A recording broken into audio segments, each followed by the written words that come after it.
Hello, Richard Morris here from Morris Succession Lawyers down in Sydney today for another court mediation in the Supreme Court. And I just thought I'd do a quick video about the Court Annexed Mediation process when it relates to deceased estate litigation. One thing that's changed in the last couple of years is that previously you used to be able to have more control over an informal settlement conference, or you might go and have a private mediator, which was often an ex-judge or a barrister with experience in the area who would conduct the mediations.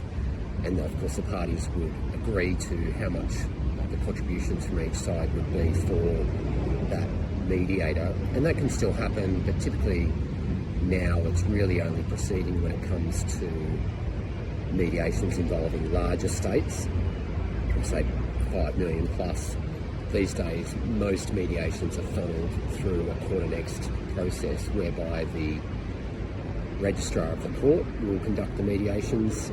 The registrar's job really is to remain impartial, not take sides, and anything that happens or is said or is disclosed at a mediation remains confidential and can't be used in the substantive proceedings. So what happens at the mediation? Normally you start with a 15-20 minute joint session where each side will set out their positions, maybe make some observations about the strengths or weaknesses of the cases involved, and put forward their client's best case. That'll be one where both sides are there. Sometimes there'll be support persons present as well, but typically just the parties plus their legal representatives, so solicitor, barrister, plus the mediator. Following the conclusion of the joint session, you'll then split apart. Normally then each side will take their own rooms and the registrar will shuttle between each of the mediation rooms, trying to facilitate that settlement. So the registrar's job is really to reality test some of the opinions. So if a party's taking a particularly difficult position where they won't move from that position, the registrar can sometimes help overcome that problem by testing whether that's actually going to be the case if the matter goes to a final hearing or a trial.